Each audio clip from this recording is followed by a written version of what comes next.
నమస్కారం, నేను మీ జాహ్నవి. మనతో ఉన్నారు ప్రముఖ జ్యోతిష్య వాస్తు పండితులు, ప్రముఖ ఆధ్యాత్మికవేత్త, భారతీయ శంకరపీఠ వ్యవస్థాపకులు, వేద స్మార్త జ్యోతిష్య ఆగమ ధర్మశాస్త్ర ప్రతిష్టాంత పండిత వర్యులు బ్రహ్మశ్రీ అన్నవరపు తిరుపతి మూర్తి అవధాని గురువు గారు. మాట్లాడేద్దాం. నమస్తే గురుజీ. ఓం శ్రీ మహాగణాధిపతయే నమః. గురువు గారు, సాధారణంగా మనం రెగ్యులర్ గా మాట్లాడే మాటల్లో ఆ ఆడదాని ఉసురు పోసుకోకురా, ఆడవాళ్ళు ఉసురు అంత మంచిది కాదు, ఓకే, ఇలా ఎక్కువగా మనం వింటూ ఉంటాం. అయితే నిజంగా ఆడవాళ్ళ ఉసురు తగులుతుందా? ఇలాంటిది నిజంగా ఉంటుందా? అసలు ఏ సందర్భాల్లో ఇలాంటి మాటలు అంటారు?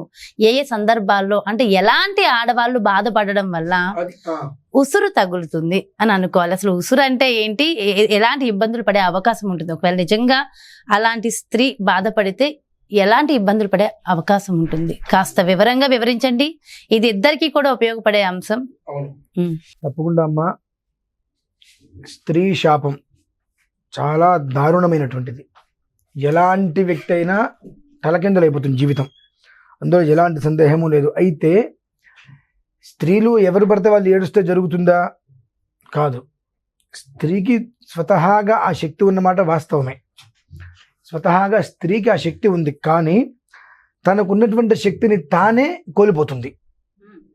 ఎందువల్లంటే అసందర్భ ప్రేలాపన, అనవసరమైనటువంటి దాంట్లో వేలు పెట్టడాలు, నేను చేసింది మాత్రమే కరెక్టు అని ఆలోచించుకోవడాలు, నేను ఏం చేసినా కరెక్టు, అదే నువ్వు చేస్తే మాత్రం రాంగ్ అంటారు చూసారు. అటువంటి వాళ్ళు ఎంత ఏడ్చినా ఉపయోగం లేదు. వాళ్ళకి మాత్రం ఎదుటివారి ఏడుపు తగులుతుందమ్మా. మీరు అంటున్నారు స్త్రీ ఏడుపు అని చెప్పి, స్త్రీ ఏడుపు కన్నా 10,000 రెట్లు ఎక్కువ పురుషుడు యొక్క ఏడుపు తగులుతుంది. అంతేనంటారా? అంటే ఏ కారణం? ఎందుకంటే సీత, అరుంధతి, ద్రౌపది అని వీళ్ళు ఎవరైతే ఉన్నారో అటువంటి స్త్రీలు ఇప్పుడు లేరు. ఉన్నారమ్మా? అంటే ఇక్కడ నేను పాతివ్రత్యం గురించి మాట్లాడట్లా. కనీసం మాత్రం అనేటువంటిది భర్త ఏం చెప్తే చేద్దాం, మనల్ని నమ్మిన వ్యక్తికి మనం అన్యాయం చేయొద్దు, ద్రోహం చేయొద్దు అనేటువంటి తత్వంలో ఉన్న వాళ్ళు దాదాపుగా లేరు.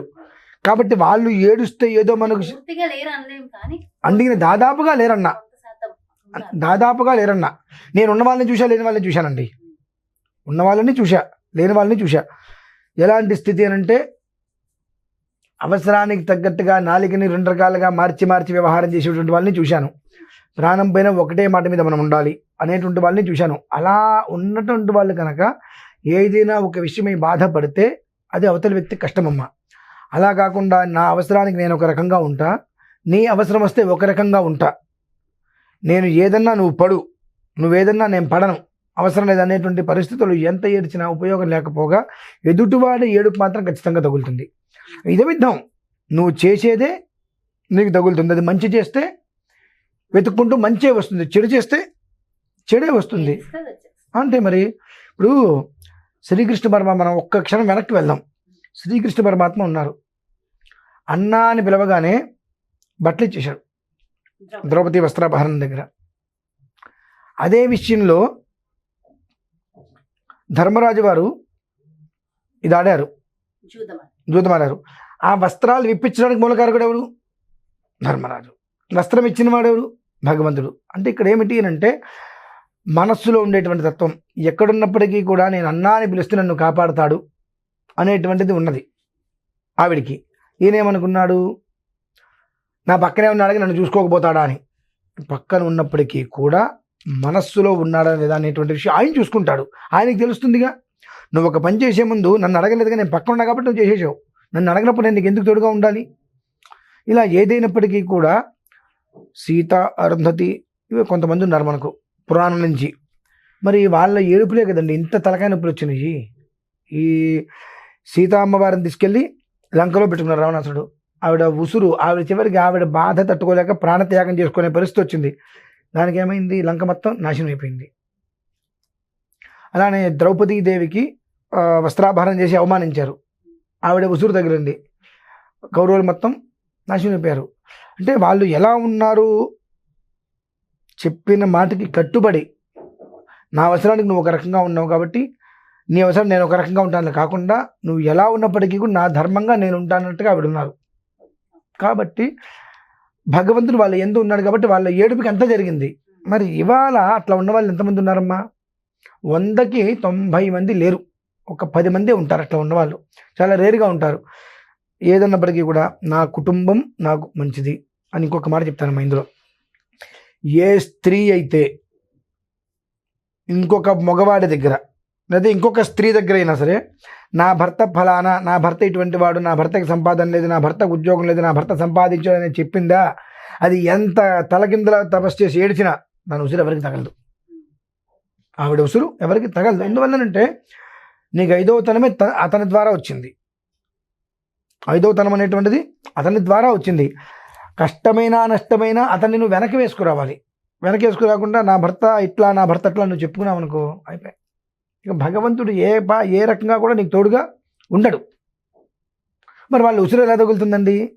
కానీ ఎప్పుడైనా సరే కుటుంబ క్షేమాన్ని కోరుతూ ఏమన్నప్పటికీ కూడా ఏదో అంతే అన్నారు, నేను నా పిల్లలు బాగుండాలంటే నేను ఎలా ఉండాలి, నా ధర్మం నాకు ఉంది కదా, ఆ ధర్మానుసారం ఎప్పుడైతే వెళ్తూ ఉంటారో వాళ్ళకి కనుక మనోవిచారం కనుక వస్తే దానికి ఎవరైతే కనుక బాధ్యులో వాళ్ళ కుటుంబం భస్మం అవుతుందమ్మా. అందుకని ఇవాళ రోజుల్లో మ్యాక్సిమం ఎవరు ఏడ్చుకున్నప్పటికీ కూడా అనుకోరు కానీ ఇవాళ ఏడ్చే స్త్రీలు ఎవరున్నారమ్మా అసలు? ఏడిపించే వాళ్ళే అంటారా? ఏడ్చేటువంటి స్త్రీలు ఎక్కడున్నారమ్మా అసలు? ఇక్కడ ఏమవుతుంది, పురుషులు కానీ స్త్రీలు కానీ ఒకప్పుడు ధర్మబద్ధం లేదు, వివాహం చేసుకుంటారు, నచ్చలేదా డైవర్స్. అయితే అలా అనడానికి కూడా లేదు గురువు గారు. ఈ రోజుల్లో కూడా లోపల కుమిలిపోయి బాధపడుతున్న ఆడవాళ్ళు ఎందరో తెలుసు. నేను 10 మంది గురించి నేను చెప్పట్లేదమ్మా, నేను 10 మంది గురించి మాట్లాడట్లా. ఇలా 100లో 90 మంది ఇలా ఉన్నారు, 10 మంది అలా చెప్పే అటువంటి వాళ్ళు కూడా నేను చూసా. ఎన్ని మానసిక ఆవేదనలు అనుభవించినా నన్ను నమ్మి ఉన్నాడు, నేను నమ్మి ఉన్నా కాబట్టి నేను ద్రోహం చేయకూడదు, అలా ఉన్న వాళ్ళని కూడా నేను చూసా.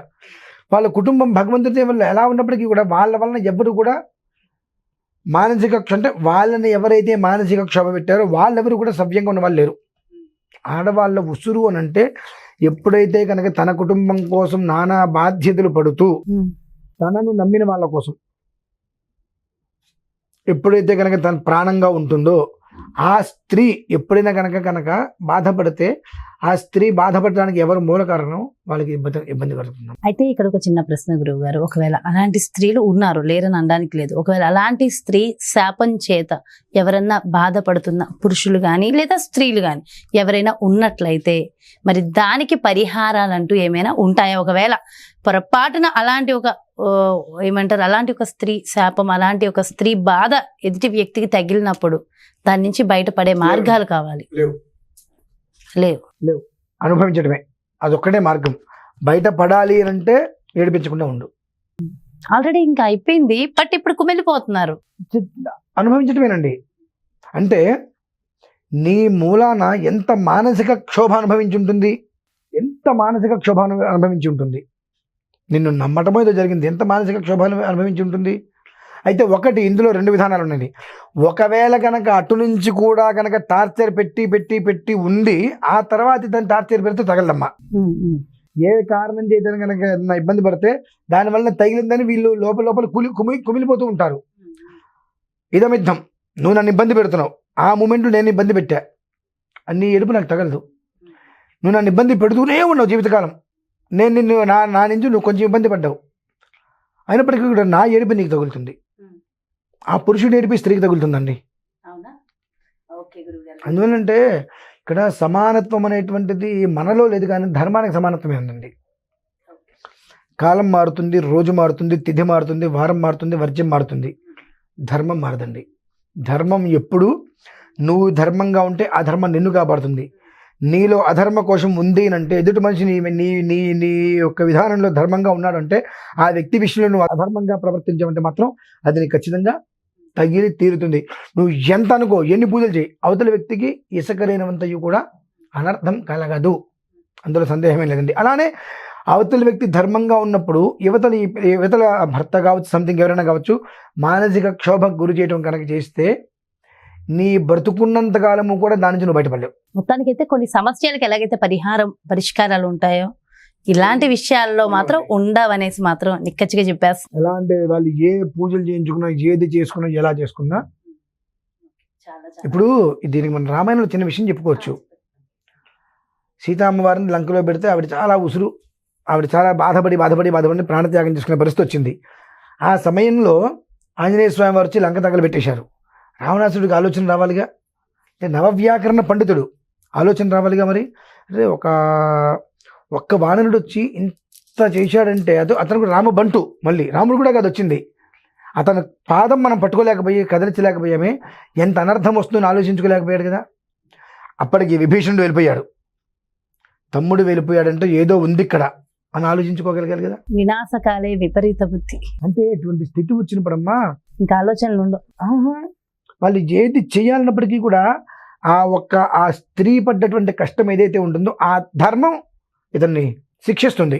శిక్ష అనుభవించి తీరవలసిందే అండి. అది స్త్రీకి పురుషులకి ఇద్దరికి కూడా ఎవరు చేసినటువంటి దానికి వాళ్ళ శిక్ష పరిపూర్ణంగా అనుభవించి తీరాల్సిందే. ఒకవేళ ఏదైనా కారణం చేత కనుక ఉంది అంటే ఆ పురుషుడు మనస్ఫూర్తిగా స్త్రీని క్షమించగలగాలి. అలానే ఆ స్త్రీ నా బిడ్డల సాక్షిగా నీ జోలికి, అంటే సంథింగ్ బిడ్డలని కాదు, అంటే నా బిడ్డలతో సమానంగా నిన్ను అనుకుంటున్నా, ఇకపై నా నుంచి నీకు ఎలాంటి ఇబ్బంది కలగదు అని బయటికి చెప్పక్కర్లా, మనస్సులో అనుకుంటే కనీసం అప్పుడు ఉపసంహారం అనేటువంటిది అలా ఉంటుంది. మినహాయిస్తే ప్రత్యేకంగా వీళ్ళు పూజలు హోమాలు చేసుకుంటే ఎలాంటి ఉపయోగము శూన్యం. చాలా చక్కటి విషయాన్ని తెలియజేశారు గురుగారు. Thank you so much. నమస్కారం. సో చూసారు కదండి, మరి కొన్ని వాటికి మరి ఎలాంటి పరిహారాలు ఉండవట ఖచ్చితంగా చెప్పేశారు. సో కాబట్టి మార్చుకోవడమే పరిహారం. ఎస్, కాబట్టి అలాంటివి రాకుండా ముందే జాగ్రత్తలు తీసుకోవడం అనేది చాలా ముఖ్యం. ఇక లేదు అంటే మనల్ని మనం మార్చుకోవడము, ఎంత కుదిరితే అంత తగ్గి ఉండడం అంత మంచిది. సో మరో చక్కటి ప్రత్యేకమైన కార్యక్రమంతో మళ్ళీ మీ ముందుకు వచ్చేస్తాను. మరి అదేవిధంగా మీ యొక్క జాతకానికి సంబంధించి కానీ, లేదంటే మీ ఇంటి వ్యాపార వాస్తుకు సంబంధించి కానీ, లేదంటే గురువుగా నిర్వహించేటటువంటి ప్రత్యేకమైన పూజలు హోమాల్లో మీరు కూడా పాల్గొనాలి, అపాయింట్మెంట్ కావాలి అనుకుంటే క్రింద డిస్ప్లే అవుతున్నటువంటి నెంబర్స్కి కాల్ చేయండి. నమస్తే.